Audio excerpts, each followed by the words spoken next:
welcome to Raythert Stadium for a Mid-Plains League. Some Mid-Plains League action between the visiting Baldwin City Blues and the home team, the Junction City Brigade. I'm Joe Compton, your announcer for the evening, and in just one moment, we will announce the starters for both teams.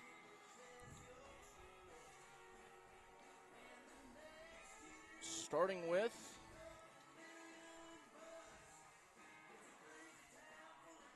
I seem to, never mind, I found it. So we're going to start with Baldwin City, excuse me. Sorry about that. So batting first, the second baseman, Jackson Evans. Second, the shortstop, Caleb Welshire. Batting third, the catcher, Elijah Kincaid. Hitting cleanup, the third baseman, Tyson Grammer. Fifth, the first baseman, Ryan Cox. Sixth, the designated hitter, Austin Arocha. Seventh, the right fielder, Luis Comunez. Eighth, the center fielder, Grant Simblick. And ninth, the left fielder, Tyler Tamez. Now for the home Junction City Brigade. Oh, excuse me, forgot the pitcher. I always forget the pitcher. Pitching for Baldwin City is Hudson Ivy. Now for the home Junction City Brigade, batting first, the center fielder, Ian Lucy, excuse me. I have to.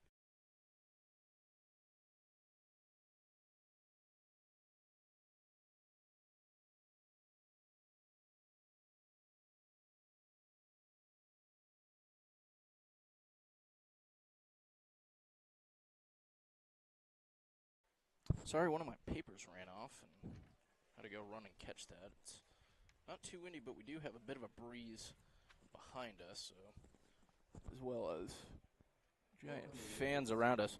So here is the starters for Junction City. Center fielder Ian Lucy batting first.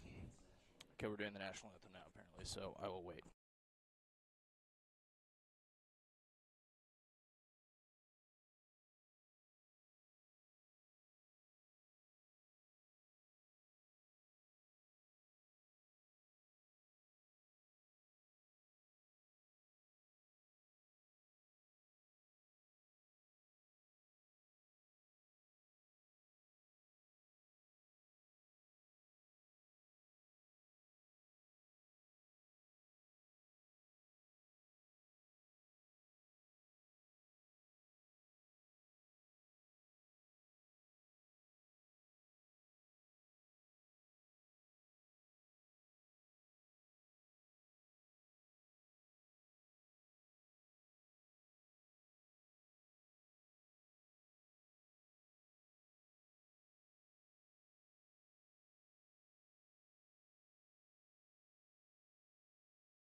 Okay, we're going to try this again. Announcing the Junction City lineup. So batting first, the center fielder Ian Lucy. Second, the second baseman Eric Nuno. Batting third, the designated hitter Giovanni Toledo. Batting fourth, the first baseman George Andrews. Batting fifth, the third baseman Andy Pacheco. Sixth, the catcher Zach Becker. Seventh, the left fielder Sammy Padilla. And batting eighth, the right fielder Kayla Ortner. And batting ninth, the shortstop Jackson Summers. On the bump for Junction City is Tyler Gagnon. So once again, running through the lineup. First, Baldwin City in batting order. It will be Evans, Welshire, Kincaid, Grammer, Cox, Arocha, Comunez, Simblick, and Tamez. And for the defensive lineup for Junction City, pitching is Gagnon, catching Becker. First through third is Andrews, Nuno, Pacheco. Summers at short, and outfield left to right, Padilla, Lucy, and Ortner. Excuse me.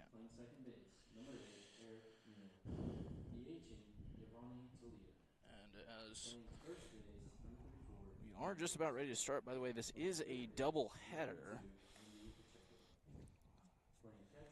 It will be 2 7-inning games tonight, and then the series finale will be tomorrow in Baldwin City. That will be a single header. The reason for a doubleheader is a rainout last Thursday. These two teams were set to play a 3-game series. It actually ended up being cut down to 1 with some reschedules. Baldwin City won that game 15-5 in 7 innings. Ended up being a run rule, and the Blues got their first win at Rather Stadium since July of 2022. So a big win for them. They come into this one at 2-3 in league play. Junction City 2-4. Now introducing the pitcher for Junction City. It is Tyler Gagnon, a native of Manhattan, just finished his freshman season at Cloud County Community College in Concordia. Has 15 innings pitched on the year with a 1.867 ERA. Five runs allowed, 4 of them earned. Has 13 strikeouts and 7 walks, as well as 3 hit by pitches. But we are ready to go here now. It will be Jackson Evans to lead things off for Baldwin City.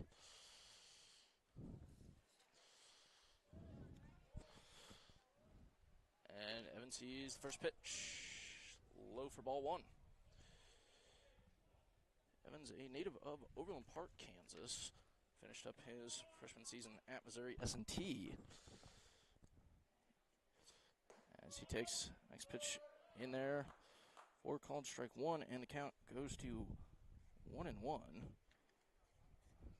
Not a lot of fans here so far, but it is an hour and a half before Junction City typically starts, as Evans swings and misses. The count now 1-2.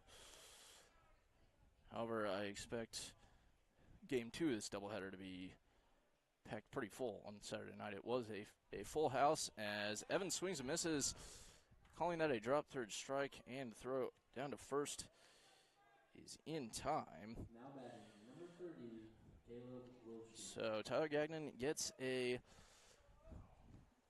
opening strikeout to start tonight's game, and there is one away for Caleb Wilshire. Wilshire sees the first pitch inside for ball 1. Wilshire from Topeka. Just graduated at Washburn Rural High School and will be a Barton Cougar next season, as he sees the first pitch. That pitch, not the first pitch, outside, so the count now 2-0.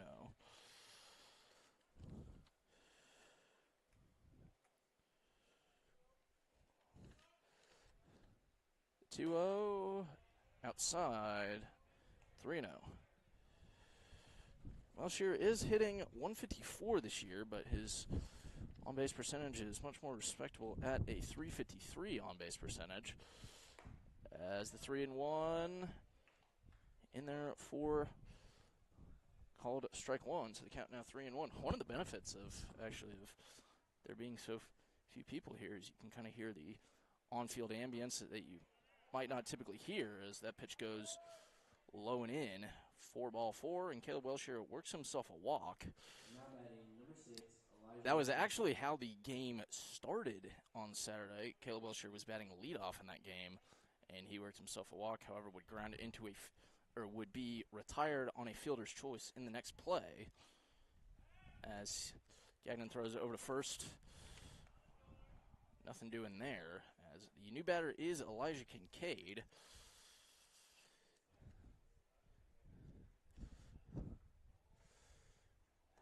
As that pitch goes behind him, so that will be ball 1. I think Wilshire thought about it for a second and ended up not going, so he threat neutralized at first, and I realized that I don't have the camera on first or third. Unfortunately, if you're new to the broadcast, we can't with our camera, as that pitch gets in there for strike 1 looking. The count now 1-1. Unfortunately, can't show first or third at one time or at the same time, so we kind of have to pick and choose. As Welshier goes, this ball hit to third. Pacheco makes the throw over to first in time. So 2 outs Now now. batting number 21, Tyson Grammer. But with Welshier advancing to second, Baldwin City has a runner in scoring position for Tyson Grammer.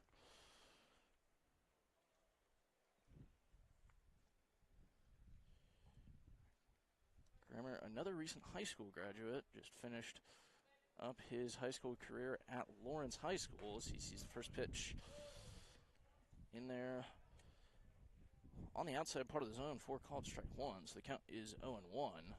He'll be playing his college ball next season at Baker University in Baldwin City. Like a lot of his Blues teammates, as that pitch goes behind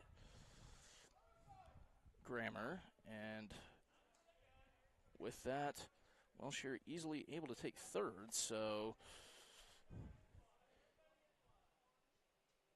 the count is 1-1. There are 2 outs. However, if Grammer can safely reach base, then presumably Welshier will score as that pitch outside, so the count 2-1 now.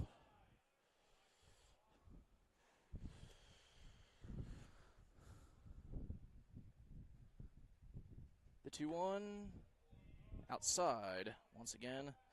So the count now 3-1.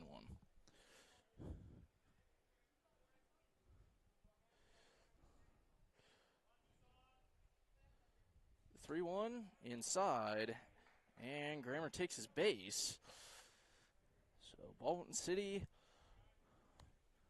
with runners at the corners now via a Tyson Grammer walk for Ryan Cox.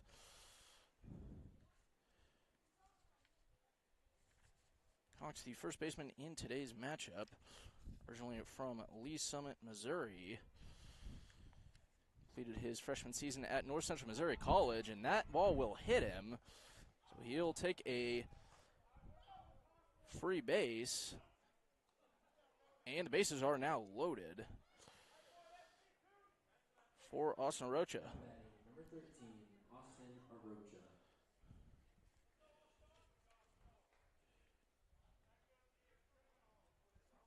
Arocha, a two-way player for Baldwin City, has a couple pitching starts this season.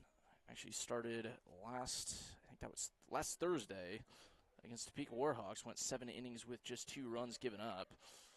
Pitched brilliantly, and Baldwin City would go on to lose that game 11-2. A lot happened in the ninth. Let's say that much. But he steps in. He's the designated hitter in the first game of the evening. And he's looking for his first hit on the season as that pitch catches the inside part of the zone, so the count now 0-1. Arocha, originally from Jacksonville, Florida. He is a second-year Baldwin City Blue. As that pitch low and in. Count moves even at 1-1. Just finished up his sophomore season at Allen Community College, Allen County. It's kind of tough with some of these because it's Cloud County, but it's just Barton. It's not Barton County, but that'll hit him. So 2 hit by pitches in a row, and Austin Arocha brings in Caleb Welshier. So Baldwin City takes an early 1-0 lead for Luis Comunez. Still 2 outs, still bases loaded for Luis Comunez. Comunez also looking for his first hit of the season. He also went to Allen County Community College. As that pitch low and outside for ball 1. Comunez originally from Kansas City, Kansas. Played his high school ball at Shawnee Mission Northwest, which funnily enough is a rival high school to my alma mater. As he takes that pitch in there for called strike one, so the count now at 1-1.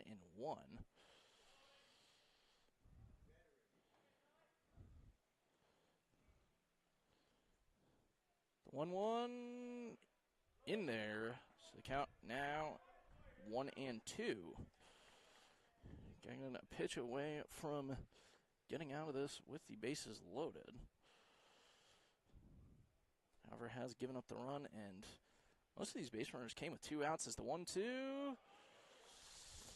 Just inside. Ball 2, the count now even at 2-2 with 2 outs. There's no other 2s on the scoreboard right now.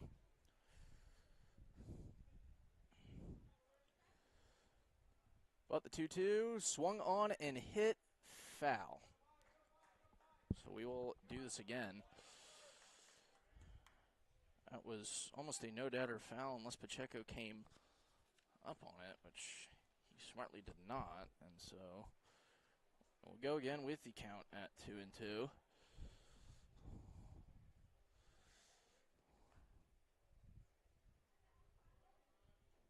For Caminez as he takes 2-2, swung on and missed. So that's the 3rd out, and that will do it here in the top of the 1st inning.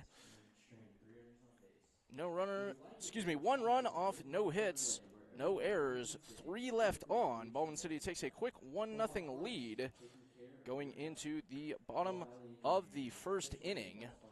And with that, we will take a short break and be back with you guys in just a minute.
Back here with the bottom of the 1st inning. Baldwin City taking an early 1-0 lead via some free trips to first. All walks and hit by pitches. Drove their runner in. And they stranded 3. The bases loaded. Junction City is going to look to match Baldwin City or even more. Their batting lineup in order is Lucy, Nuno, Toledo, Andrews, Pacheco, Becker, Padilla, Ortner, and Summers. And the fielding lineup for Baldwin City in fielding order, pitching Ivy, catching Kincaid. 1st through 3rd is Cox, Evans, Grammer. Welshier at shortstop, and the outfield left to right, Tamez, Simblick, and Camunez. So our pitcher, Baldwin City's pitcher, is Hudson Ivy. Ivy originally from Shawnee, just completed his freshman season at Allen Community College. Has 2/3 of an inning pitch this year, has 1 strikeout and 1 run given up. As Ian, I think it is loose. Should have double checked that with Brigade manager Chandler Bloomer. I said Lucy all of last Saturday, however, PA announcer here is saying loose, so that's what I'm going to go with. Either way, the first pitch that Luce sees is high for ball 1.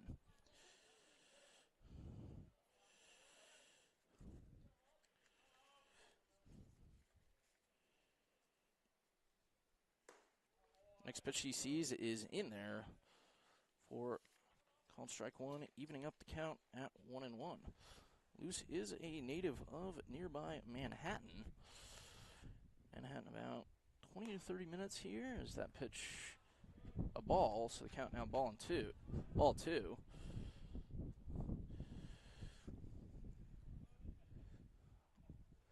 but a graduate of Manhattan, made 41 appearances for Cali Community College as this ball is hit out into right field, and Luis Comunez is under it and makes the grab. Now batting, number 8, Eric So Nudo. one away via a flyout to Ian Luce. And Eric Nuno is the next man up.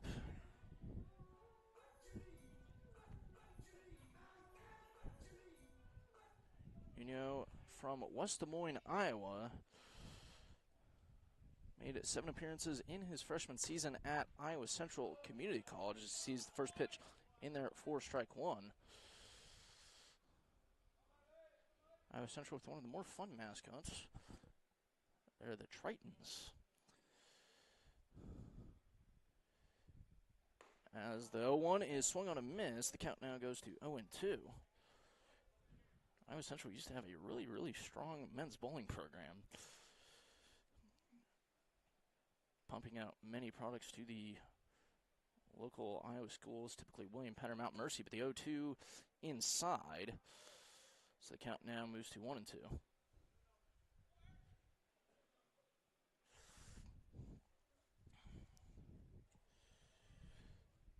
The 1-2, about the same location as the last one, just a different pitch, but the count now 2-2 to Nuno.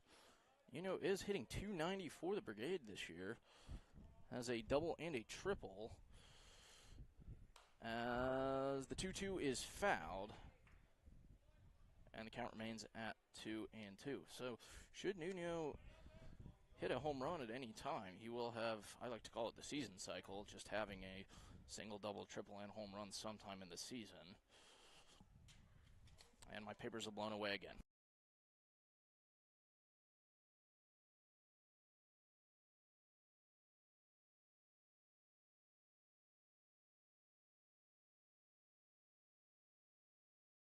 That pitch was inside to Nuno, so the count now full. And payoff pitch is high, so Eric Nuno works himself a one-out walk. And he's aboard for the Junction City's first base runner of the game. And Nuno did well to battle back in that at bat. He was facing 0-2, ended up making the count full as Ivy throws it over to Nuno at first, and nothing doing there. So Giovanni Toledo, the third batter of the game for Junction City, as Nuno runs a pitch, a strike, and Nuno is in there safely. So a stolen base for Eric Nuno means a runner in scoring position for Junction City, as Toledo sees an 0-1 count. Toledo hitting with a .280 average right now, leads Junction City with 10 RBIs. And he's going to look to drive home another as that pitch just outside, the count now 1-1. Toledo, a native of Tucson, part of Junction City's Tucson contingent. Just finished up his freshman season at Emporia State, also part of Junction City's Emporia State contingent. Funnily enough, all 3 Tucson boys for the Brigade as Ivy steps off. Does not throw to second, but still kind of looking that way. He will throw home, and that ball is a ball. High and inside, the count now 2-1. But all 3 Tucson boys for Junction City playing their college ball at Emporia State. The 2-1 swung on, swung on, but he did go. So the count now even up at 2-2.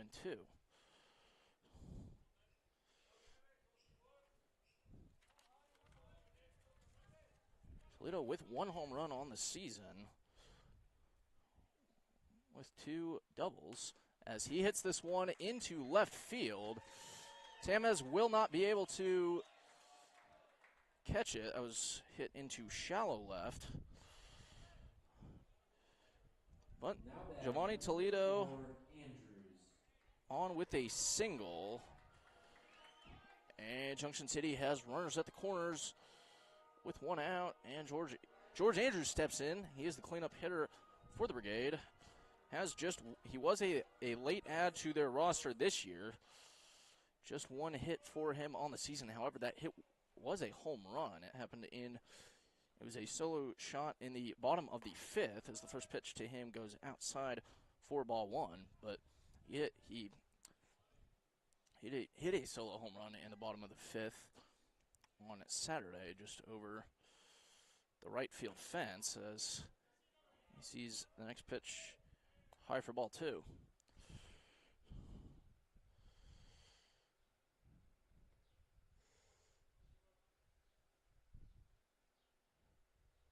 The 2-0 hit to second, the throw over to second in time, the throw over to first in time as well. A 6-4-3. Actually, I believe that was a 4-6-3 double play. And so the run at home will not score, but that'll do it here in the bottom of the first inning. No runs off, one hit, no errors, nobody left on. Baldwin City leads 1-0 going to the top of the second, and with that, we will take a break.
Grant Simblick leads off the top of the second inning for Baldwin City.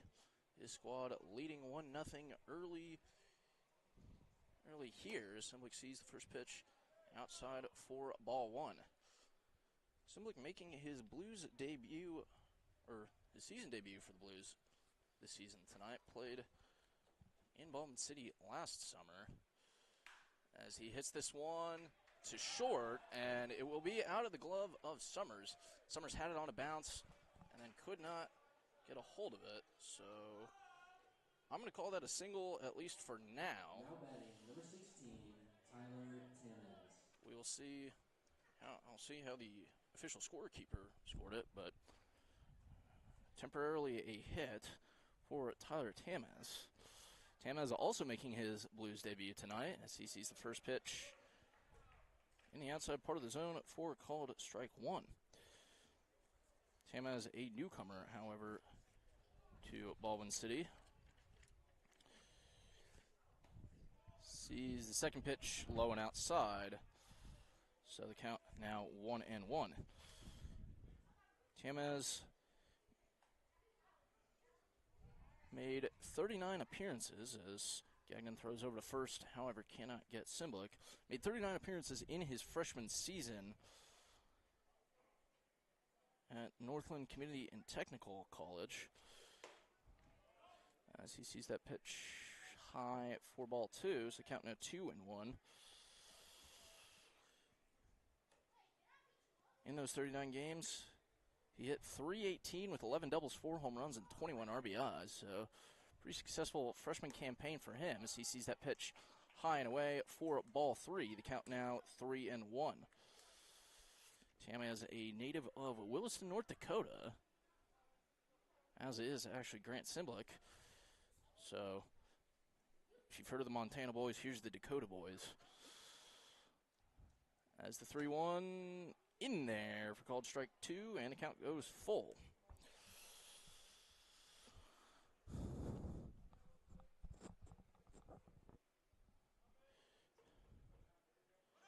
Simlick runs, and that pitch low and away, so it does not matter anyway. Tyler Tamaz works himself a no-out walk. Number 4, Jackson Evans. And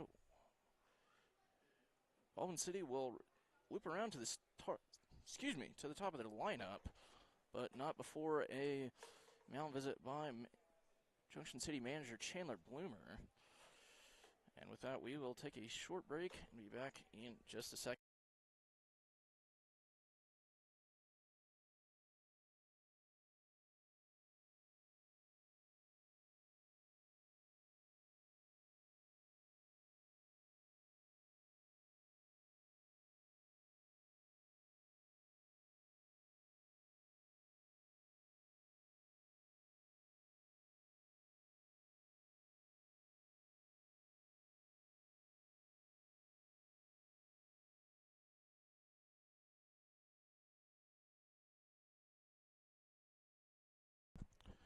Mound visit over, and we're back to playing ball. Jackson Evans, the next batter up for Baldwin City. Evans 0 for 1 with a strikeout.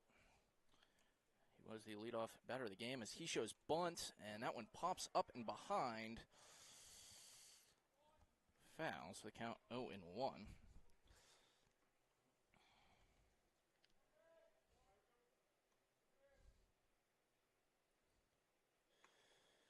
Do you have some quick run? Simlick is a quick runner, and I haven't seen Tamaz, so I'm not sure. Maybe he is. As Evans shows bunt, pulls back. That pitch low and in for ball 1.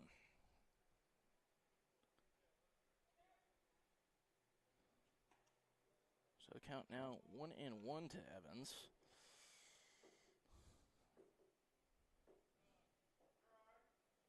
Who shows bunt again, pulls back again, and hits the ball again. So 2-1 the count now to Evans.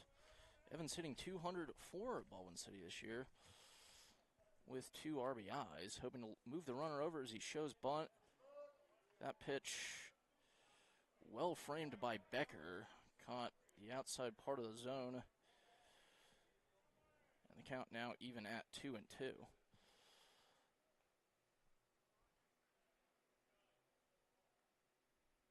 2-2 hits Jackson Evans, and the bases are loaded for Baldwin City. That is number 30, Caleb Wilshire. The third hit by pitch thrown by Gagnon so far, as Caleb Wilshire 0 for 0 walked in the first inning and represented the 1 run as he sees the first pitch low but in the zone for called strike 1. So the count now 0-1.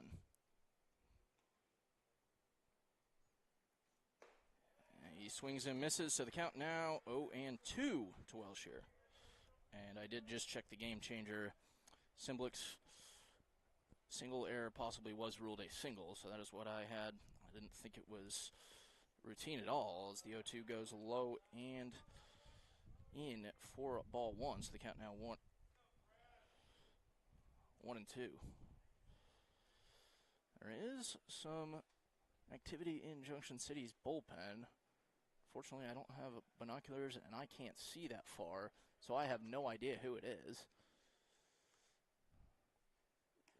The 1-2, low and in, and Simlick coming home, and he will score. Everybody moving up a space. Baldwin City now has a 2-0 lead. And the count now 2-2. So runners at second and third now. So no force at any base anymore.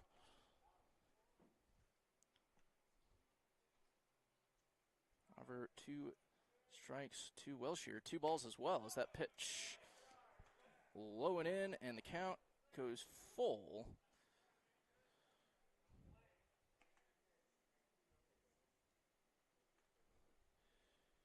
To Wilshire, as this is the second full count of the inning. Temez had a full count himself before working a walk.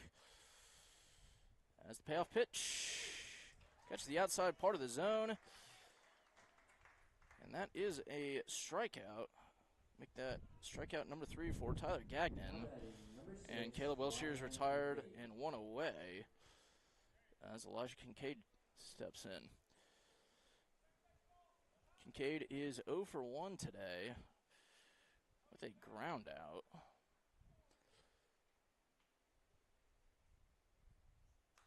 Swings on the first offering and fouls it off into the backstops. The count now 0-1. Kincaid, a native of Topeka, graduated originally from Topeka High. Plays his college ball at Allen Community College. Will be a sophomore in the fall as that pitch low and away, and the count now 1-1. Kincaid hitting 333 now. He has enough at bats that I can do the math in my head off what I have on my sheet, but he is hitting 333 now as that pitch hits him. So the bases loaded once again for Baldwin City. Number 21. And Chandler Bloomer will make a mound visit, and we will have a new pitcher. And we will tell you who that is and everything about him. Well, not everything, but I'll tell you who he is and all about him after the break.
Okay, we are back. The new pitcher for Junction City is Keegan McDonald.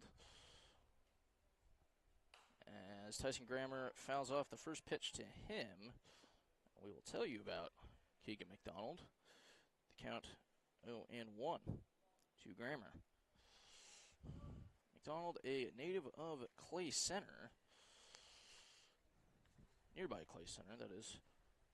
Clay Center in Clay County, as Tyson Grammer swings and misses, so the count goes to 0-2 to him. But McDonald has made 1 appearance this year, as that pitch high and away. Count now 1-2. Has made 1 appearance, 2 innings pitched, 2 strikeouts, 1 walk, as the 1-2 is high for ball 2. Played last season in Junction City. Originally played his college ball at Neosho County Community College as Grammer takes that pitch high, so the count now full. However, transferred to Washburn after his junior college career. Swing and a miss. Strike 3. Keegan McDonald has his first strikeout of the evening. And there is now 2 outs to Ryan Cox. McDonald did transfer to Washburn last season where he did redshirt. As Ryan Cox fouls the first pitch into the backstop for strike 1.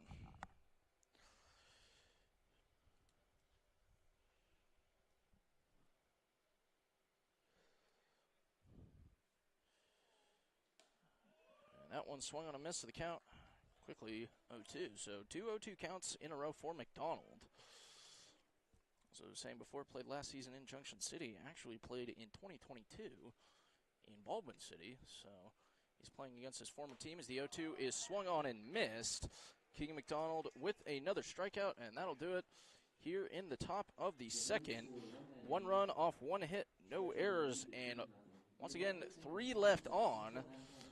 So Baldwin City extends their lead to 2 now, and with that, we will take a break and be back with the bottom of the second inning.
Back here in the bottom of the second, Baldwin City with the 2-0 lead, and it will be Andy Pacheco to lead things off for the home team, looking to start a spark in their offense.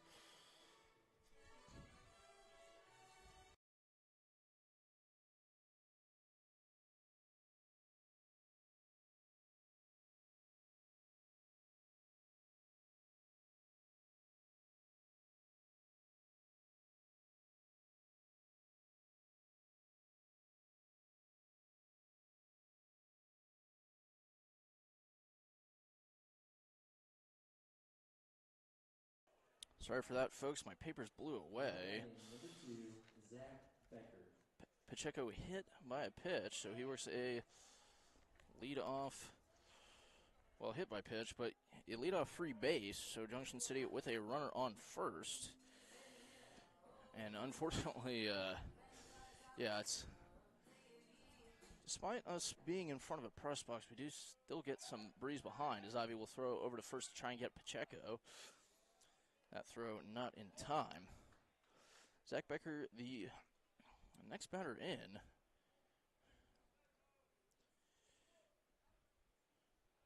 Batting .333 for the Brigade this season with actually an on-base percentage of .529 as he takes that pitch high for ball 1.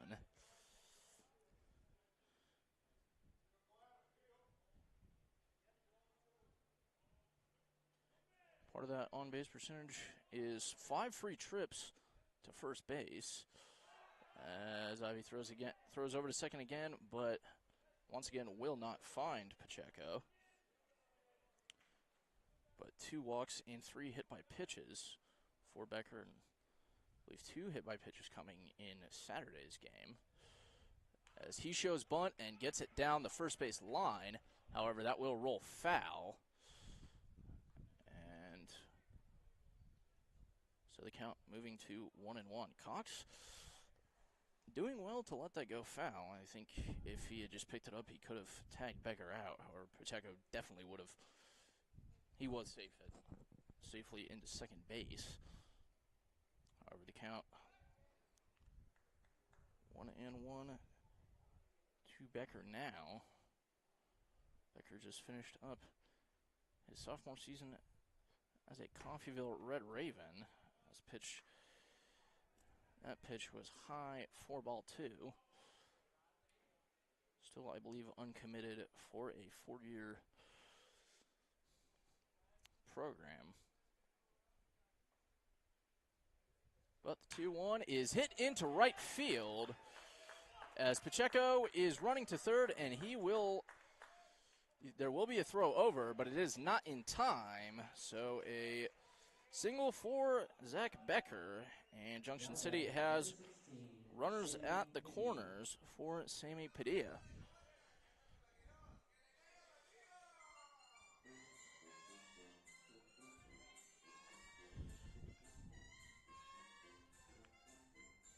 Padilla, a native of Tucson, just finished up his freshman season at Emporia State. As Becker goes, as Kincaid pump fakes, and actually it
Okay, we're back with the bottom of the second inning. I might have been muted for this entire half inning. I really hope I haven't been.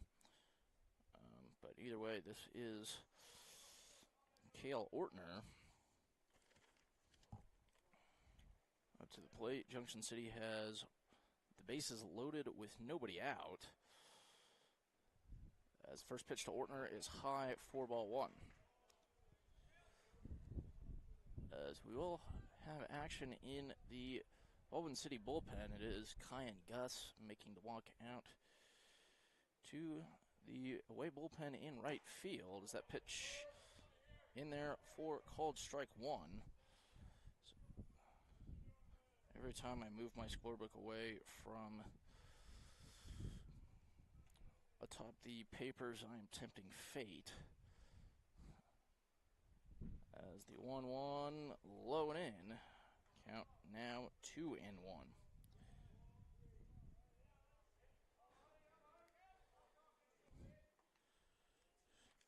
Ortner, a native of Clive, Iowa, redshirted his freshman season at Pittsburgh State this spring. Is that pitch just a little bit outside? So the count now 3-1.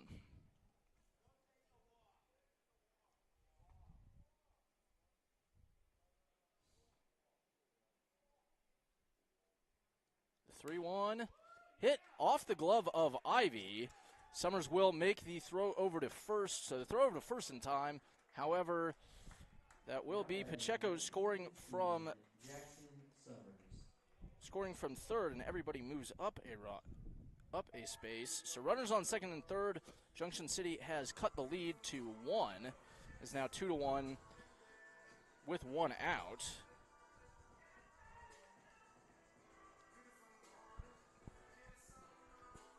As yeah, that ball caught kind of just nicked Ivy's glove. However, it would be Jackson Summers to make the play. Excuse me, Jackson Evans. It is Jackson Summers batting right now, actually. Summers made 17 appearances for the Hutchinson Blue Dragons in his freshman season this spring, where he hit .417. As he takes that pitch high, the count even at 1-1 now. Originally from Topeka, graduate of Hayden Catholic High School. As that pitch inside once again for ball 2. So count now 2-1. Hayden has some famous graduates, including most recently Maryland head coach Mark Turgeon. And basketball, as the 2-1 is high and in above the helmet of Summers. So the count now 3-1. Turgeon was also a coach at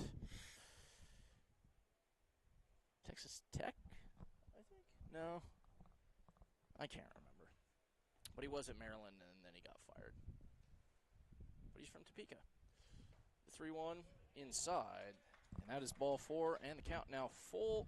Excuse me, not full. The base is now loaded. As Jackson Summers works a 1-out walk, and Ian Luce steps in. Luce 0 for 1 on the day with a fly out to right field.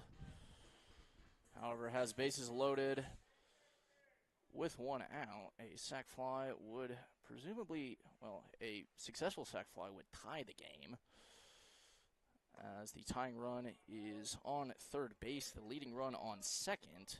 But Luce sees the first pitch in there for called strike 1.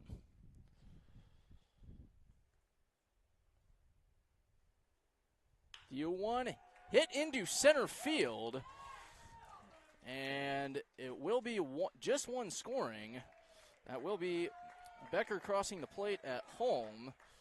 Ian Luce works himself a single. The bases stay loaded, and this game is tied for Eric Nuno.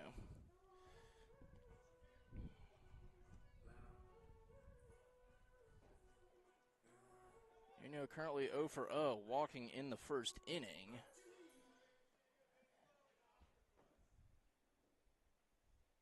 He would reach third before being stranded there as he hits the first base.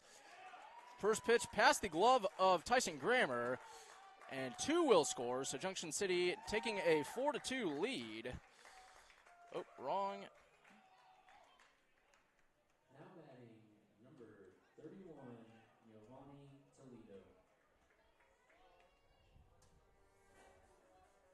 Junction City now has a 4-2 lead via the 2 RBI single by Eric Nuno. And Giovanni Toledo will step in. Toledo 1 for 1 with a single, however, was retired on the base pass as that pitch is high for ball 1.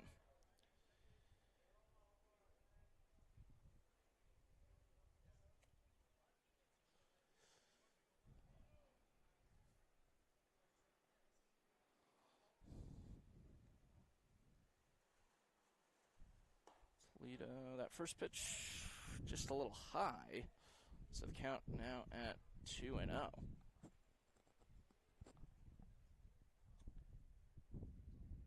Runners on first and second with just the 1 out, as both runners will go, and no throw down to either base to try to get them, so they will both advance. The pitch was inside and nearly hit Toledo, however, no call there.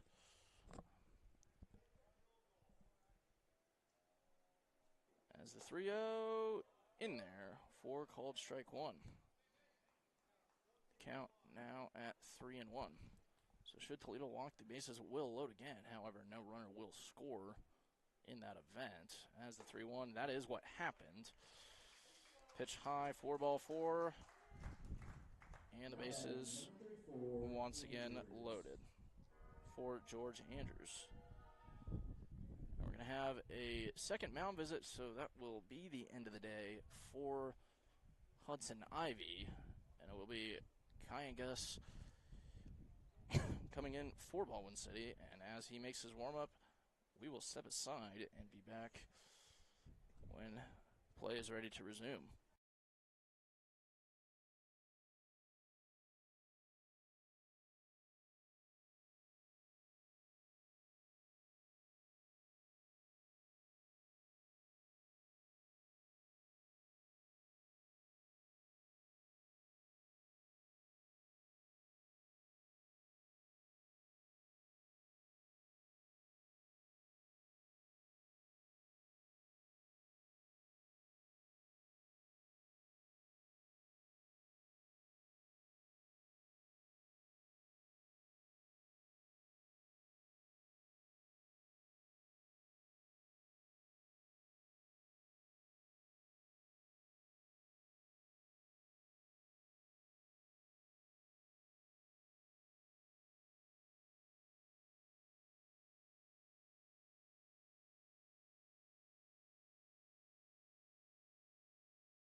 Georgia Andrews, the first batter that Kai and Gus will face, is the first pitch to Andrews is inside, high and inside for ball 1.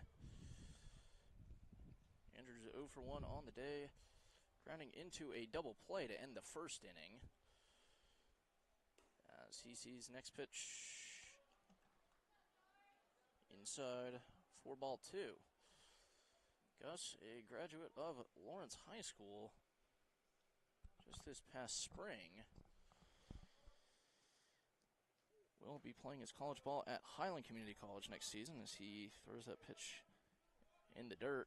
So the count now 3-0.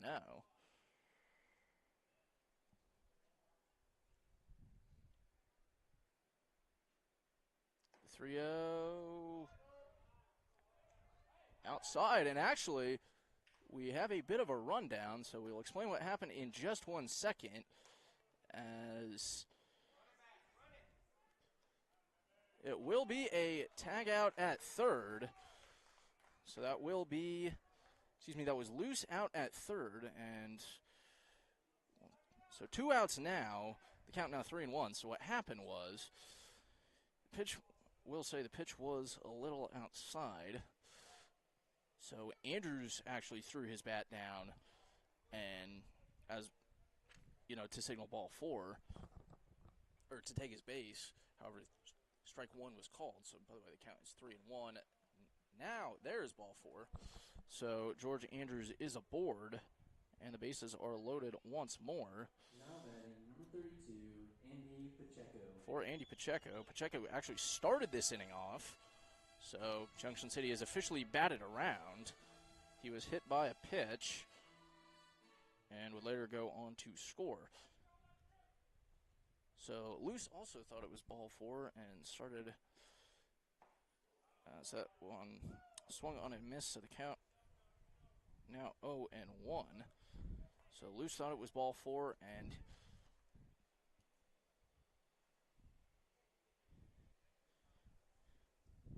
started kind of making the trot down to home as that ball is hit into left field. It will be Tamez giving chase, and the ball is off the wall. 2 will score. Andrews being waved around, so that is a 3-run double for Andy Pacheco, and Junction City extends their lead to 5. It is now 7-2 in favor of the home team, who've now scored 7 unanswered in this frame.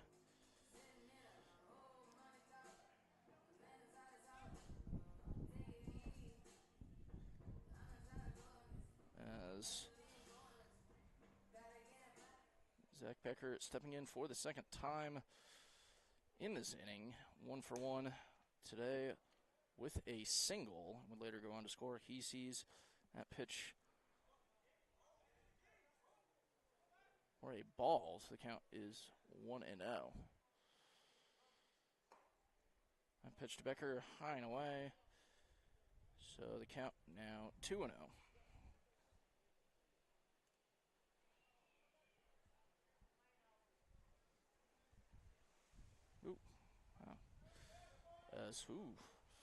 Pacheco had quite the lead on second, and Gus looked back at him, and Pacheco slipped on the turf, but there was no throw over, and I'm not sure they would have got him anyway. But the 2-0, low and away for ball 3.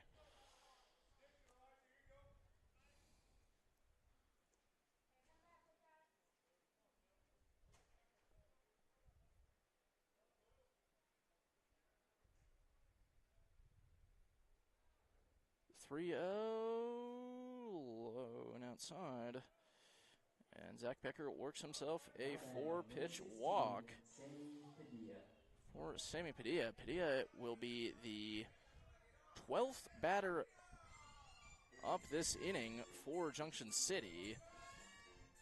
Padilla walked and scored in the top of this frame. As the first pitch he sees is also a ball. So the count now 1-0.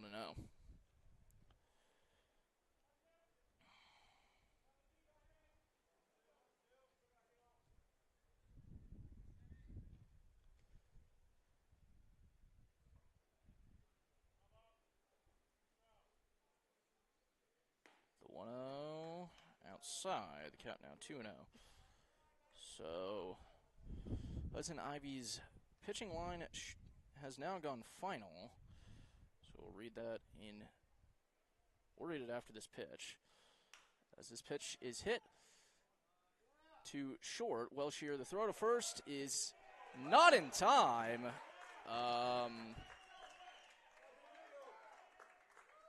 Or called not in time as Now batting number 12, Dale Ortner. as Sammy Padilla works himself a 2-out single. As Tanner Kilmer's going to argue that call, and I believe he is right to argue that. It looks like Padilla was out by about a step and a half. However, the field umpire ruled it safe, and his call goes final. We don't have replay in this league.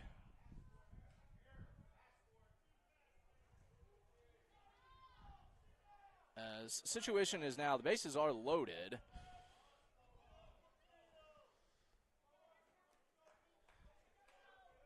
Bases are loaded for Kale Ortner. Ortner 0 for 1. Had an RBI. Grounded out. He was the first out of this inning. However, it was an RBI. So the base is now loaded. This ball hit to Welshier once again as he makes an error there. Tried to flip over to second and could not get the exchange. So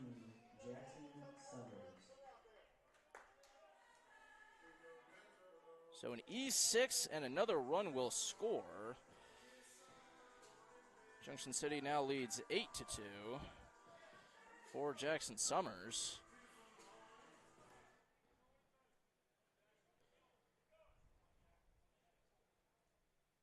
Summers sees the first pitch low for ball 1.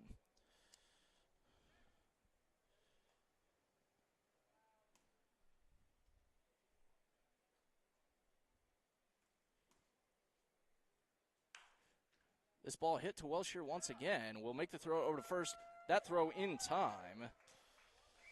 So that'll do it here in the bottom of the second.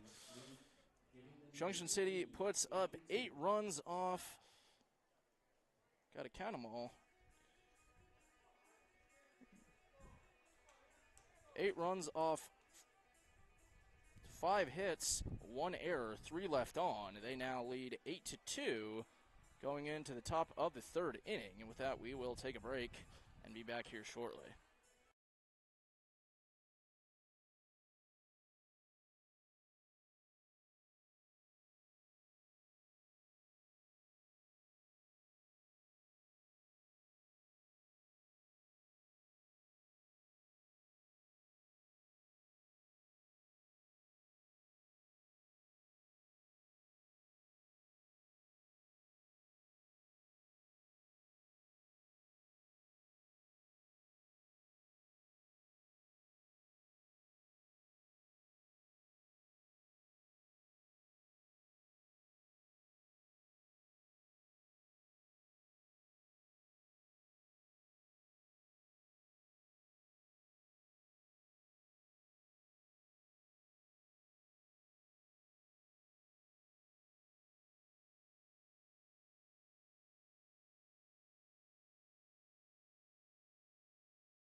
Austin Rocha leads off the top of the 3rd inning for Baldwin City.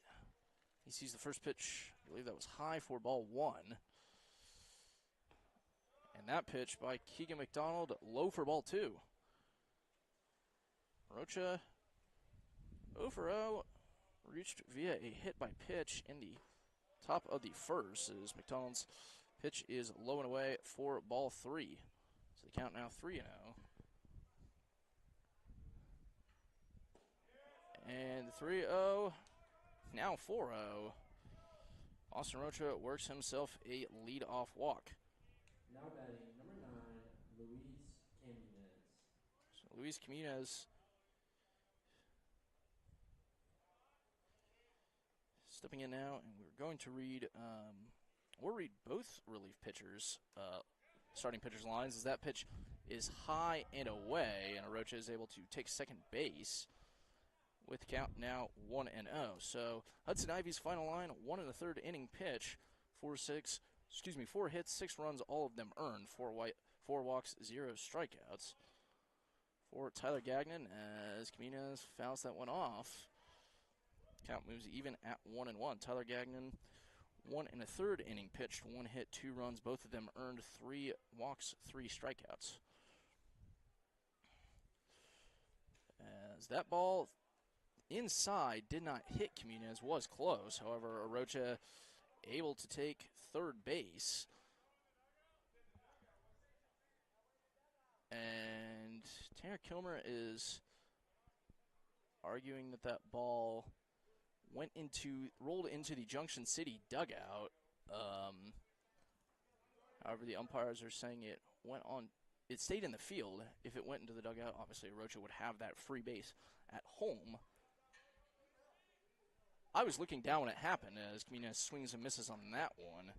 The count now 2-2, so I don't even know what happened. But the count now 2-2 to Camines. Runner on third, nobody out. And the 2-2 right there. Down the plate for called strike 3. As Camines is sat down once again. Sorry, it looked. It looked to be a normal strike call for the umpire, so it kind of had me a little confused as Grant Simblick swings and misses on first offering. Count now 0-1. Simblick is 1 for 1 today with a single and a run as he swings and misses once again, and the count now at 0-2. The 0-2 high. Count now at 1-2.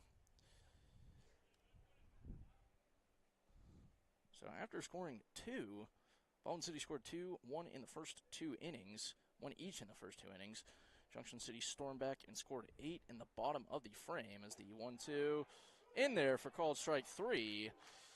Keegan McDonald has 4 strikeouts now, and there are 2 away for Tyler Tamez.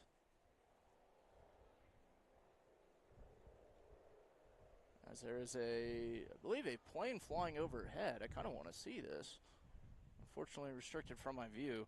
Okay, well, couldn't see it anyway. Tyler Tamez, the new pitcher, ends that pitch off the plate for ball 1. Tamez 0 for 0 with a walk, advanced as far as third base as he hits this one to short. The throw over to first, not in time, so Tyler Tamez works himself a 2-out single, and Baldwin City gets a run back via a Tyler Tamez RBI single. And he records his first hit as a Baldwin City Blue. As Jackson Evans is the next batter as he hits this one straight to Pacheco at third, who throws over to second. That throw in time, so that'll do it here in the top of the third inning. 1 run off 1 hit, no errors, 1 left on. Junction City leads 8-3 as we go to the bottom of the third inning, and with that we will take a break.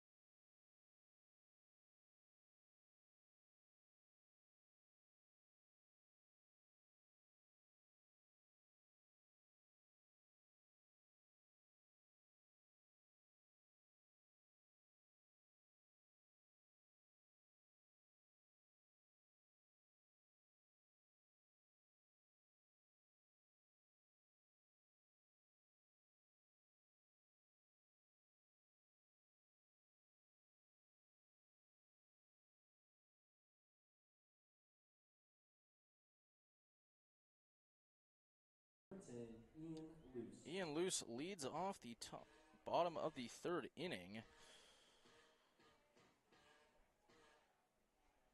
for Junction City. Junction City currently leading 8-3 as Kai and Gus's first pitch in there. Nice breaking ball in there for called strike one. Luce is 1 for 2 with a single. As that pitch low for ball one. It is, like I said, Kai and Gus out for another inning. As there is more activity in Junction City's bullpen as that pitch, nice location, but just inside for ball two. There is somebody out in the Junction City bullpen, however, just getting stretched as Luce fouls that one off into the netting. So the count even at 2-2. So we'll tell you who that is when we find out if they are even throwing. But the 2-2 low, and the count moves full. However, this is a double, like I said, a double header today. So don't want to burn too many arms in the first game that you need for the second. The payoff pitch, high for ball four. As Ian Luce works himself a lead-off walk for Eric Nuno.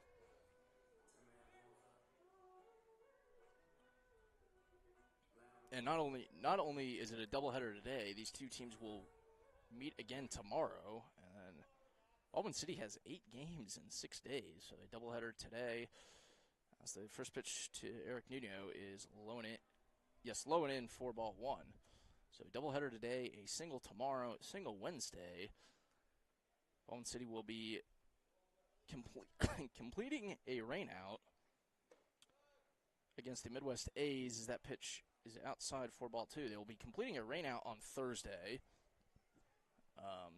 resuming in the bottom of the 5th inning in a game against the Midwest A's. As that pitch fouled off. So count now 2-1. That will be the first of a doubleheader, or a 1.5 header, suppose you could call it. And I see our video has gone frozen again, so I will try to fix that real quick. Oh, right as soon as I click on it, it works again. Or maybe it was working the entire time. The 2-1 hit to Caleb Welsh here at short. Does a good job of keeping it in the infield. However, will not be able to make a play on that. And Eric Nuno works himself an infield single as Giovanni Toledo steps in with 2 on and nobody out. Toledo is 1 for 1. Hit a single, has reached base twice though. Hit a single in the first and reached via a walk in the second and would later go on to score as he sees that pitch in there for called strike one. He was one of the 8 Brigade players to score in the bottom half of the second as that pitch, nice breaking ball, catches the outside of the zone for strike two. Just kind of trying to think in my head what, you can call him a Blues player a Blue, but you can't call a Brigade player a Brigade. Well, I suppose you can, as that pitch is roped foul down the left field line, so the count will remain at 0-2. Because Brigade is already a group of people. Maybe call them soldiers. I don't know. But Brigade player seems to do the job just fine.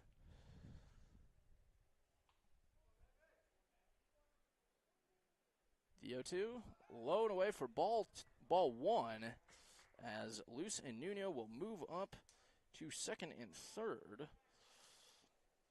So Junction City with 2 runners in scoring position. The count now 1-2, and there is nobody out. As okay, videos are working again. Sometimes I don't know what causes it, but the capture card likes to freeze up. Or somehow the video that you see as that pitch fouled off. So the count will remain at 1-2. Sometimes the video that you see will freeze up. And I don't know what causes it, but it happens. And sometimes it's an easy fix. And, well, it's always an easy fix, but sometimes in the process of fixing it, my computer freezes up. At that point, I actually have no idea whether we're still broadcasting. I mean, we are when it's done, but in those moments, I have no idea. But back to the game, the count 1-2. The 1-2 just outside high, maybe, for ball 2. Looked a little outside, but umpire has called that a strike before. So I'm wondering if it is a smidge high. We kind of have a top-down angle as Toledo hits one to short. There will be a throw over to first, and it is in time. However, Ian Luce will score from home, so Junction City extends their lead to 6. Nuno will stay at second base. And George Andrews steps in with a runner on second and 1 out.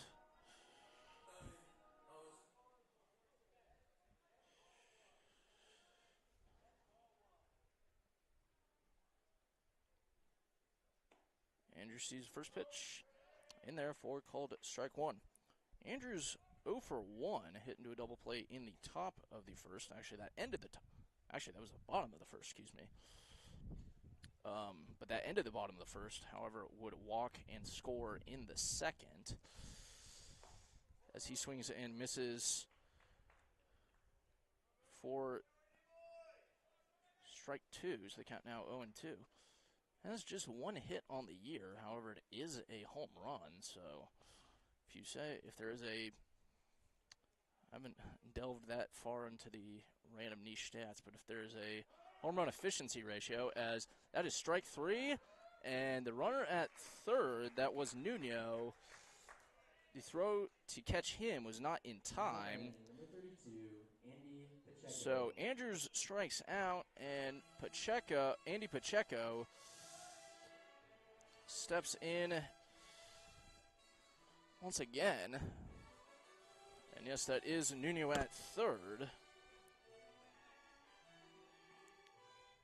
Pacheco is 1 for 1 as he hits this one to Ryan Cox at first. The throw over to first is in time.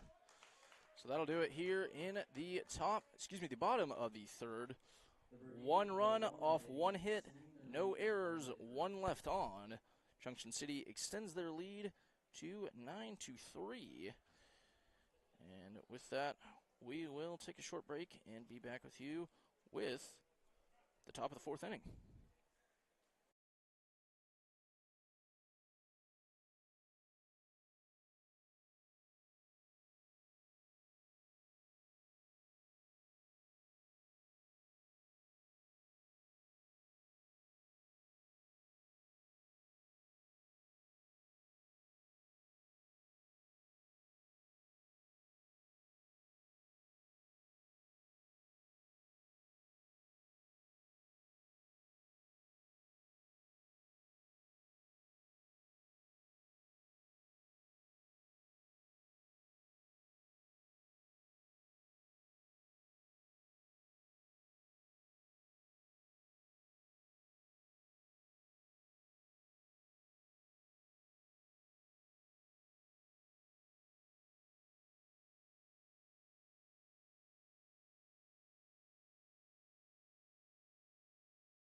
Caleb Welshire leads off Baldwin City in the top of the 4th. Blues currently trailing Junction City by a score of 9-3 as the first pitch by Keegan McDonald catches the outside part of the zone. So the count now 0-1 to Welshire. Welshire is 0 for 1, reached via a walk in the first as that pitch low and in. Count even now at 1-1. So Welshire walked in the first and scored However, struck out looking in the second. Is that pitch maybe a little inside? I'm not sure. That looked right down the plate to me. Either way, it is a ball. So the count now 2-1. As Welsher hits this one into center field, it will be Ian Luce under it, and he makes the grab on the warning track. Welsher flies out, and he is retired for. So one away now, and it is Elijah Kincaid stepping in with one out. Kincaid sees the first pitch in the outside part of the zone. 4-1. Kincaid is 0 for 1. He takes that pitch high, so the count now even. 0 for 1 grounded out in the first. Was hit by a pitch in the second, but would not go further than first as he takes a big swing and a big miss. So count now 1-2 with one out.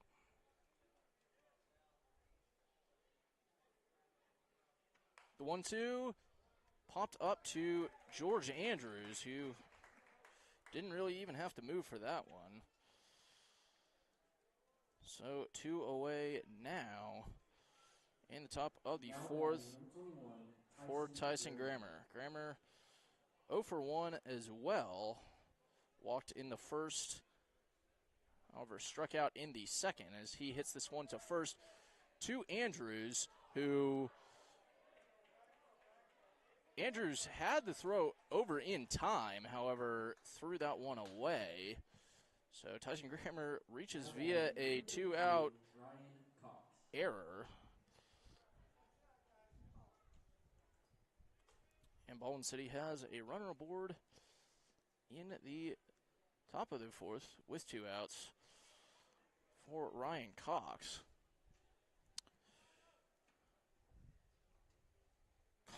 Cox also 0 for 1 with a hit by pitch in the first and a strikeout in the second.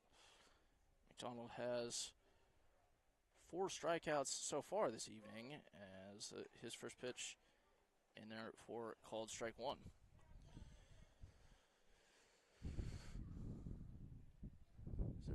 There is somebody as Cox swings at an inside pitch. It's chopped foul.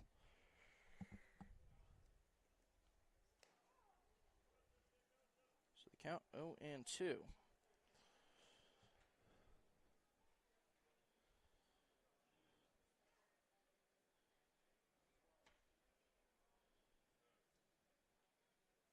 The 0-2 inside. Count moves to 1-2. So there is somebody in the Junction City bullpen. It is that same pitcher. However, he's starting to run back now. As the 1-2 high for 2-2. And I think he's actually just trying to signal somebody to get out there and catch for him. He hasn't been throwing. As the 2-2 catches the outside part of the zone. For called strike 3. That is strikeout number 5 for Keegan McDonald, and that'll do it here in the top of the fourth. No runs off, no hits, 1 error, 1 left on. Junction City still leads 9-3 going to the bottom of the fourth inning, and with that, we will take a break and be back shortly.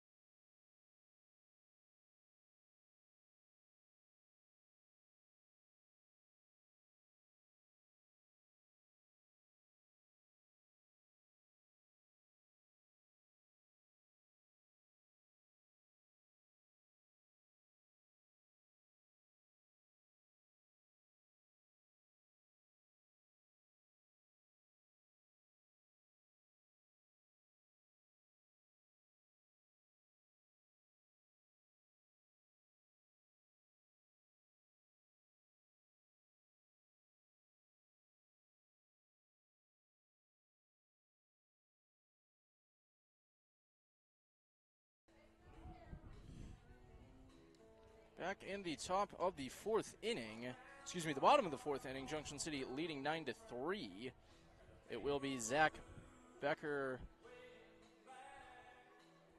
Okay.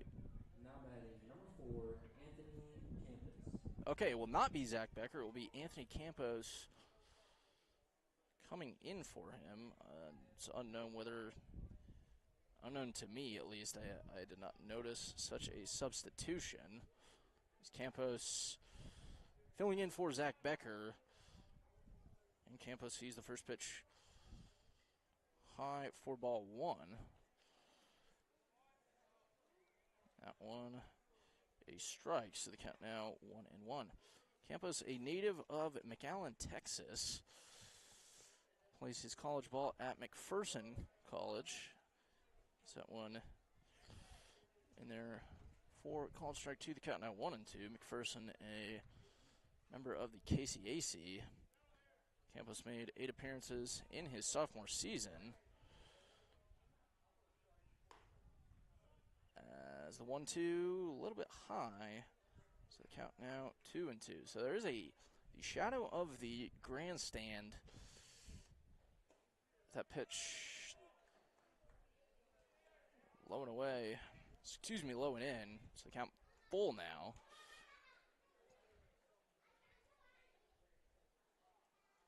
And the payoff pitch hit into right field. It will be Quimunez giving chase. However, it will fall in between.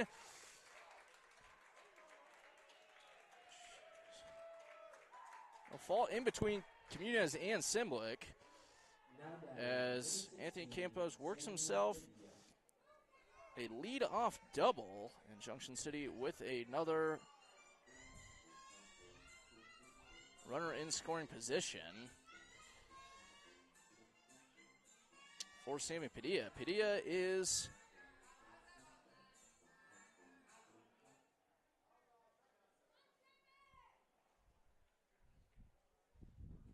one second trying to. Padilla is 1 for 1. Is that pitch? I think that was a pitch. Yes, it was, and it was a ball. So the count now 1-0. Padilla is 1 for 1 with a single and a run. Also reached base via a walk as he takes next pitch high for ball 2. Actually, when he walked, he did score on that one, was stranded on the single. Padilla hits this 1-2. Caleb Wilshire at short, who makes the throw over to first. It's high. Ryan Cox tries to apply a tag, but cannot do it. So I'm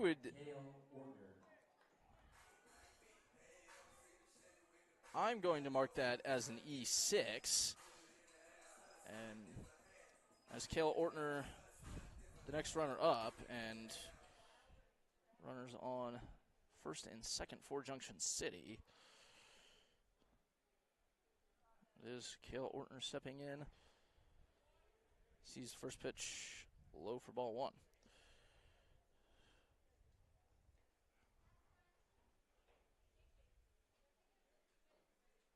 Ortner 0 for 2. A ground out, however, did reach on an error. As that pitch by Gus is in there for called strike 1. We'll see how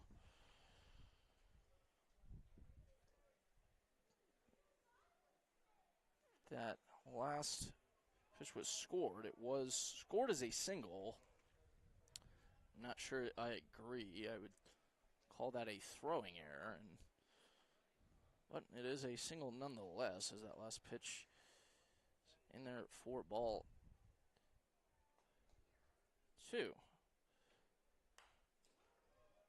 2-1 found back into the netting. The count now 2-2.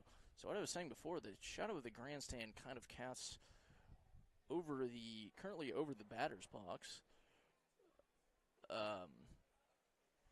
And the entire home plate circle. So that's entirely and about halfway up the third base line. So that's entirely shadow. However, the pitcher's mound is sun, so the ball is coming from sun to shadow.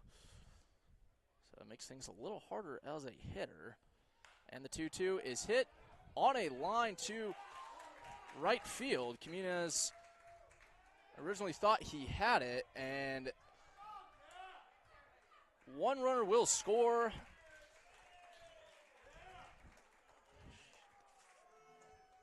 And Junction City extends their lead. They now lead 10-3.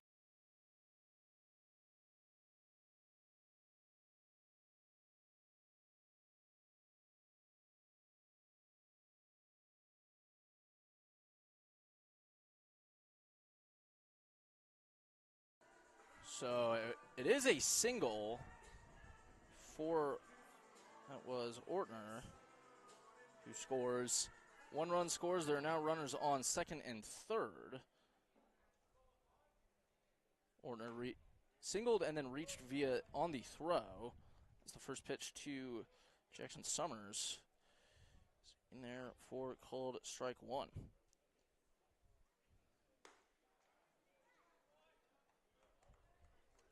Summers sees that pitch high, so the count now 1-1. This ball hit into right field. Quiñones making the grab. It will be Padilla advancing, or going home, and he advances. So a successful sac fly by Sammy, or a sac fly by Jackson Summers. Brings home another. One away here. Junction City now leading 11-3 with one out. And the top of the lineup is Ian Luce, and he is up at the plate. Luce is 1 for 2 this evening.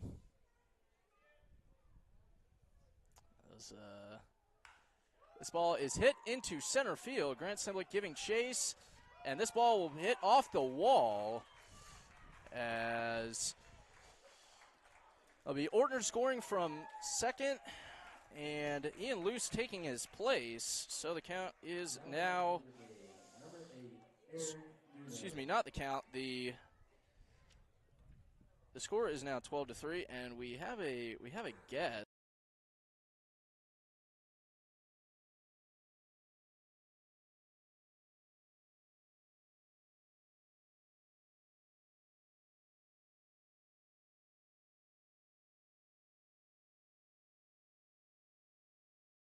Well, we have a guest here now.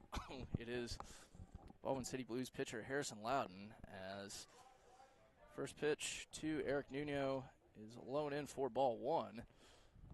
Harry, how you doing? Not too bad. Great day for baseball, you know. Just a tough score at the moment, but the boys will get back in game two.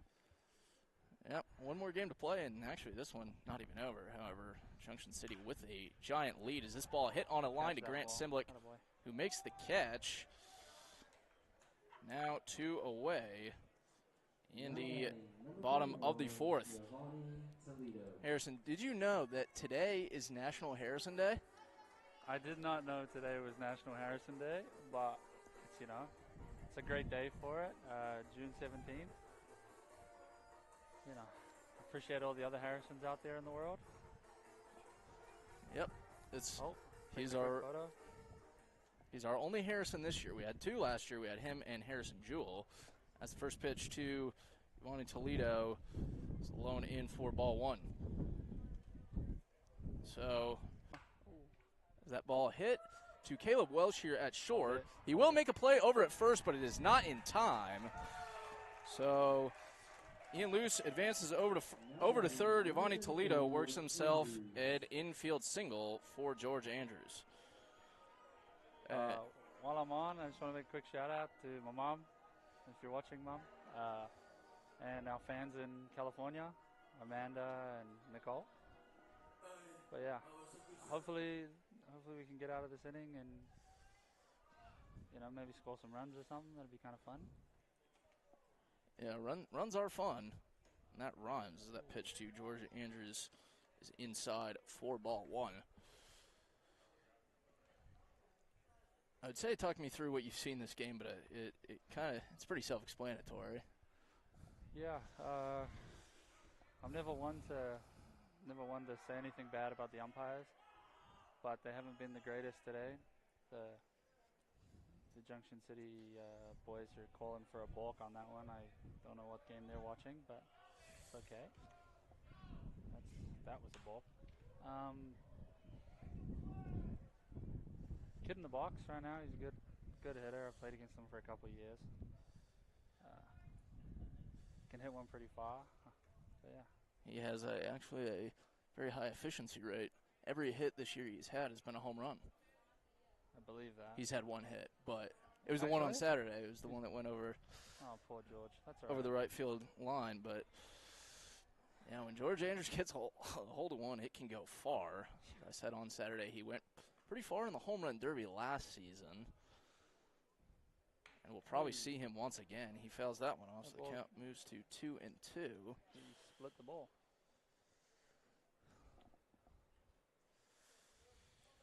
So, Harry, you're from New Zealand. Yes, sir. It's not exactly a baseball nation. Tell me how you got into baseball. Well, I grew up. Oh my goodness.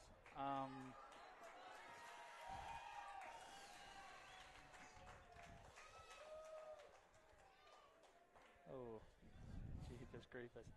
I grew up I played rugby growing up.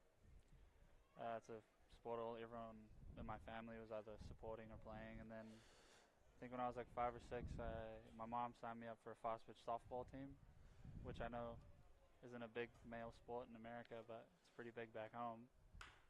Oh, so the ball is hit to Jackson Evans, who flips it over to Ryan Cox. That throw in time. Junction City plates 4 more. The Brigade played 4 that inning. Off, I believe, 5 hits, no errors, 1 left on. Junction City now leads by 10 going into the top of the 5th inning. Continue your story. Oh, I keep going? Yeah. So I grew up playing fast pitch softball because, growing up it was really big in New Zealand and I needed a sport to do in the summer. And I wasn't too big of a fan of swimming. So, I played that from, I think, 5 till about 17. Oh, someone's laughing over there. And then I had a coach come to a practice one day and ask if I wanted to give baseball a try. I said I'll give it a go. Was lucky enough to travel around the world, playing the game of baseball, and it's become my one and only sport now. That's a fun sport to play, especially you've gotten to play it for as long as you have. Yeah. It's cool. One thing I like about it is because I'm still, this is probably my 6th year playing baseball. I'm learning something new every day, which is nice. And I've been lucky enough to play with some pretty good guys who told me a thing or two. We do have a new pitcher for Junction City. I will tell you who that is in just one moment. That is, I need to pull up my sheet that has it. It's in the folder, and all of my stuff is vacuum sealed to not blow away. So this is Mark Hoffman. Hoffman, a native of Clay Center, just finished his freshman season at Cali Community College. Has 12 innings pitched, a 3.75 ERA, 6 runs, 5 of them earned, 11 strikeouts, 6 walks, 2 hit by pitches this year for Junction City. So yes, like Keegan McDonald, it is a Clay Center to Clay Center connection here.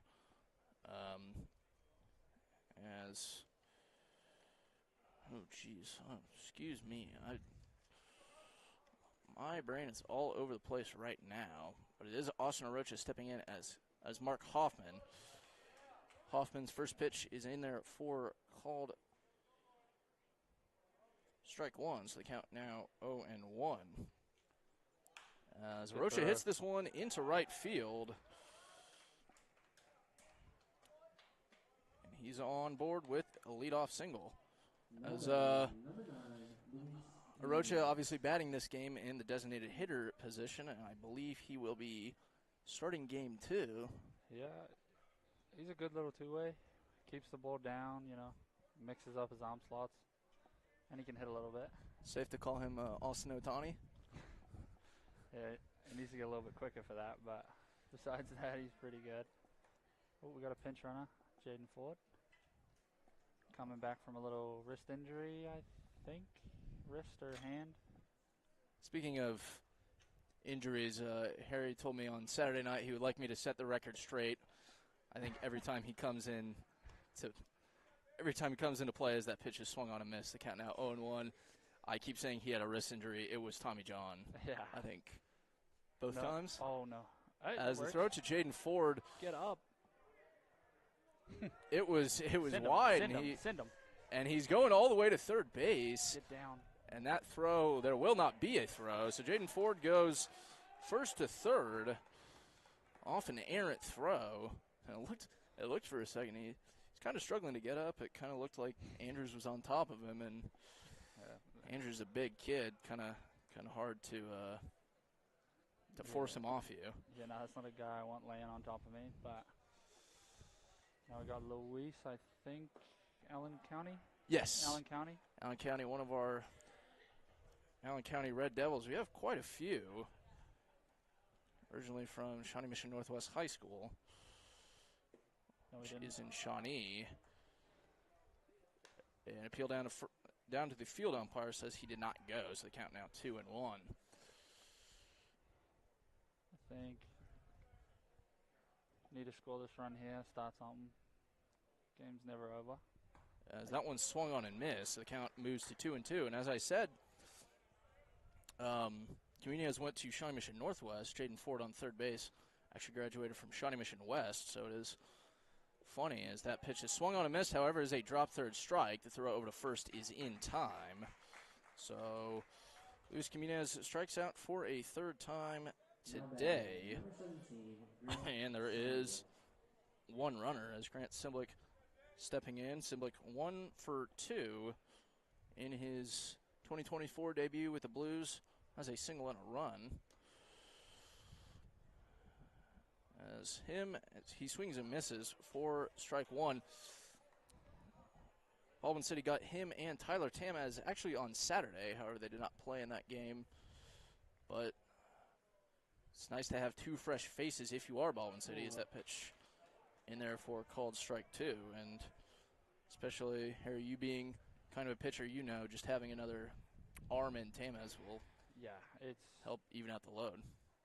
These two young guys are good pickups for the team. Especially, you know, I played with Grant last year. He can do it all. Good, he's quick, good defender, and can play, I think, 4 or 5 positions, which is what we need right now. And he claims he can throw pretty hard off the mound. I've yet to see that, but I would love to see it. I'm not sure. Not sure. I don't think he pitched last year. No. Obviously has not this year as he sends this one to second base. The throw over to first is in time. However, that will score Jaden Ford. So an RBI ground out by Grant Simblick. Ooh, wrong one. Cuts Junction City's lead to 9. But yeah, if he can throw, we might need him this week. Eight games in 6 days. The arms will be, I think everybody will be mobilized as Tyler Tamaz, another two-way player, takes the first pitch. He pitches? In there for strike one. I have been told he pitches. Okay. He's listed on our roster as a pitcher and did have some pitching stats in college. Yeah, no, 8 games in 6 days this week. Especially in the humidity we're having right now, wouldn't be a bad week for some beach camping or something else, but we'll be at the baseball field every day but Sunday. Yep. A lot of days. Unfortunately, there are some beaches. They're just not ocean beaches. They're lake beaches. There's actually a couple of them pretty close to Baldwin City even. Beaches? Lake beaches. Oh, Lake beaches, yeah. We're pretty far off the ocean. Yeah. Here in Kansas. Nah, it's all right. A lot of fun stuff to do. Tried to quick pitch him now. as the count goes full. Yeah, there is a lot of fun stuff to do in Kansas, especially Baldwin City is not too far. It's about a 40-minute drive to the outskirts of the Kansas City suburbs, and Lawrence is about a 20-minute drive. As that pitch, I thought that was ball 4. Apparently, it's 3-2. Oh, So I had the count wrong. me too. Don't worry. So maybe we were the ones that were right. That's what I'm thinking. The umpires, tough job. Yeah, it is. Definitely a tough job. As that Get pitch down. hit into right field, and Tyler Tamaz works himself his second single of the day, and he's aboard with 2 outs for Jackson Evans. Now batting number 4, Jackson Evans. Got a question for you. What is that question? If, say, your friend came from, different part of the country, what is one thing in Kansas you want to show them? I would say in Kansas City, the barbecue. The barbecue, definitely. As that pitch, Tamaz goes down to second to throw in time, but not there. And I believe that was a ball. So yeah, I would say the barbecue, definitely. There's a lot of great spots on both the Kansas and Missouri side. I know you're in Arizona for your college times, but in the fall, a Chiefs game is always pretty good. I've never been, and it is a regret of mine not going. I don't know if I'll break some hearts here. I'm not a big Chiefs fan, but it's all right. I'm sadly a Bills fan. Yeah. Well, can't win them all. We haven't won many out of the 2. Oh, the battles we've had. It's that pitch inside for 3-0. Yeah, it's been a while since I've been to a Chiefs game even. I think it's been like 14, 15 years for me since the last one I went to. But those are kind of the 2 main attractions as Jackson Evans works himself a 4-pitch walk. Baldwin City now with runners at the corners. Here in the top of the 5th for Caleb Welshier. Welshier 0 for 2 with a walk and a run. And he's going to look to drive another run in for Baldwin City to at least get to cut that lead. Now, what is one thing, if I were to go to New Zealand, what is one thing that you would show me back home? Well, definitely take you to the beach, beautiful place. And then, I don't know, there's a lot of, good, the nature, it's really beautiful back home, and it's always a good thing, when I get to go back home, I'm lucky enough that I grew up with it. Ooh, that was hit hard. But, it is cool for me going back home. I get to see it again, get to get out on the water and stuff like that. Now, you are from Auckland, yes? Yes, sir. Okay, yeah, I would like to get out to New Zealand one day. I recommend it. I recommend it 21. Kind of want to see Eden Park eventually. You know about Eden Park? I do know about Eden Park. I think the Auckland Nines used to be there. Yeah. Yeah. Back when they had it, that was my one of my God. favorite events to start the NRL season every year. But That's incredible. That's incredible. You know that. they did away with it, and It was good. I went. I don't know how old I was. I want to say 16 or 17. I think I would have been when that was happening, and I got to watch. And The Blues played 1 that inning. as Baldwin City scores 1 in the frame, so they will. They're now trailing 13. It is 13-4. The scoreboard says 14-4. I will double check this. I'm pretty sure maybe they're counting the runner that came home with 2 outs. I don't think that's right. As we do have a new pitcher, it is Danewar Muskercan as the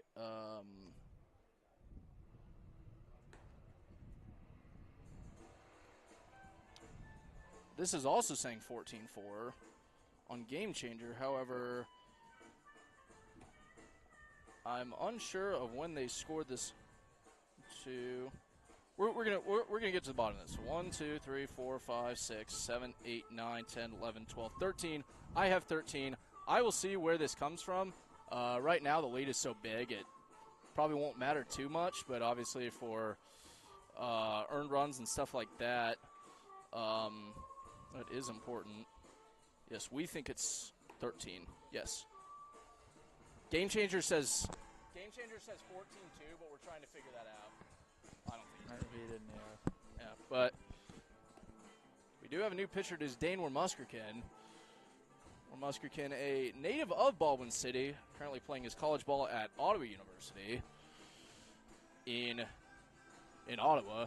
That's one you won't really ever forget where it is, and actually I'm currently an Ottawa resident, so I shouldn't forget where it is either. But Dane's a good young pitcher. You know, just like everyone, a lot to learn, but a lot of good stuff that I've seen from him. Yeah, definitely. When he's on, he's on. And Number 6, Tate Miller. has a pretty good K per 9. Yeah, I think it's in the. I think his biggest work on definitely getting ahead early, and not trying to pitch from behind, because that is never fun. So we do have a new batter as well. I believe this is. I can't see the number, but I want to say they said Tate Miller. And it is. He is number 6 as he swings and misses. So we're going to see probably a lot of subs on both sides. I'm not sure if Tanner Kilmer's going to, because it's a 7-inning game, make the subs that he normally makes. Yeah. Might just save him for the second game. Yeah, he might need to, if the bases are loaded, he might call me to go hit or something. I don't know. I did put a couple out in BP today, so. Out Yeah. of the park? I hit, was it Saturday? Saturday may have been the best BP I've ever hit in my life. As a kid that hasn't hit in 4 years, I think I hit 5 or 6 out. Oh, wow. Couple off the wall. I'm trying to get into the home run derby, but I don't think you'll let me. I think if you hit enough during the season, so that's kind of what decides it. Is that it's ball 4 a little high. I've kind of tried to figure out this umpire's zone, and I have not figured it out. I watched the first 4 innings at ground level, and I'm still, I don't know what he's looking for, but he's got his zone, and we're struggling to find it right now. Yeah, it's as long as you're consistent with your zone, as he called that a strike. I guess that was outside. It was outside. He held his arm up in the out motion. I thought he was going to call it a strike. However, the scoreboard says ball. So who knows? Excuse me. That pitch outside. So the count now possibly 2-0. Definitely 1 and it's either 2-0 or 1-1. Yeah, I think Dane's going to be asked to go 3 innings here today. Throw him out. So throw Slap it down on the him. second is not in time. So Tate Miller advances, and that was a ball, right? Yeah. Okay.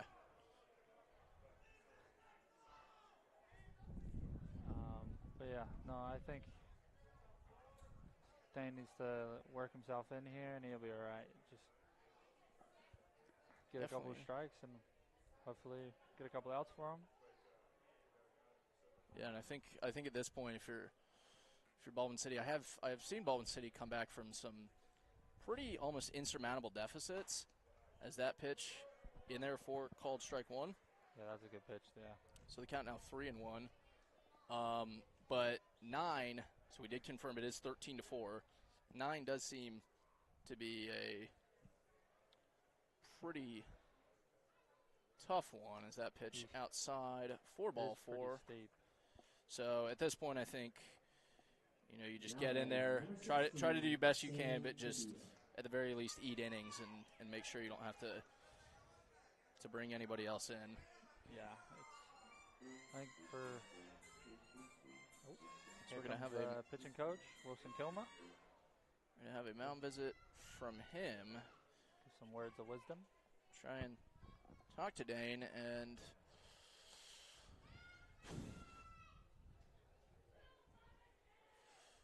so you came came to America for college via Highland. Yeah. Now at Benedictine Mesa. Yes, sir. It's a nice little place, you know. Made some pretty good friends down there, you know. Yeah, I like it. It's just really hot all the time. I'm lucky I left when I did because I've been told that it's about 116 out recently. Yeah. Umpire's holding up the peace sign. Peace to him as well. Peace. Yeah. That Arizona heat is no joke. Yeah, especially for people with, you know, outside jobs. Like, I got a buddy, his name's Izzy, and he works in construction. Oh, yeah. I couldn't imagine. And then, who we got up? I remember, I've been to Arizona a few times. I think 3 times all in the winter for bowl game trips, and it got up to mid to high 70s in December. Yeah, it's especially where, I don't know, where we live. If you go an hour and a half north, there's Flagstaff where it snows there, but in Mesa where we are is pretty much sunny all year. Yeah. Which isn't bad, isn't great, but... And Flagstaff has Northern Arizona, who cross-country powerhouse. I believe Oklahoma State won the men this year, but Northern Arizona always in contention for the national championship. But yeah, a lot. How far is Mesa from Phoenix? About 25, 30-ish. Okay. Yeah. Yeah, it's not horrible. It's in a pretty nice spot, you know. You got Scottsdale and Tempe where ASU is, like right there if you need to. It's pretty. No, I've enjoyed my time, definitely. Yeah, because there's Benedictine Mesa, there's Park Gilbert, and Ottawa of Arizona, and all 3 satellite campuses of a school in the Midwest, but they're all kind of in that Phoenix area. Yeah, there's three Benedictines, I'm pretty sure. There's one in Atchison, and then our, I don't know, brother school or father school, would you call it, is in Chicago, Illinois? Yeah, Illinois. the main campus. Yeah. But. And then Benedictine Mesa, and then of course Ottawa, Arizona, the satellite campus for Ottawa in Ottawa, where Dane Muskerkin attends, as the bases are loaded with nobody out, and I think it was Ottawa this year that gave us the business a little bit down the back end of the season. But, you know, I don't know. I've never played against the Ottawa in Kansas, but I've heard they're not too bad either. Yeah, they're about, I think, above 500. Did not make the NAI tournament, but strike. Oh, he's pretty good. Wow. That one, I thought it was a strike 2. We do have a new batter, I believe. No, I think this is the tall kid. Okay, never mind. This is Cale Ortner. My apologies. The count is 2-0 to him. It's been such a long first game. It's 7:31 as that pitch outside for ball 3, and I kind of expected this doubleheader to be over by now, but of course 17 runs have been scored between both teams, and actually a lot of runners stranded on top of that, so just a lot of batters coming through. Oh. So this pitch is fouled off. Ortner swung on 3-0, and he fouled that off. I've noticed that that's happened at least more commonly for guys to maybe swing on a 3-0 pitch, at least recently. I know Marquis Williams did it on Saturday. Yeah, I talked to him about that. He said his word for words were, "I'm swinging at anything." I think that's the game. Fair enough. I think. And unless we're doing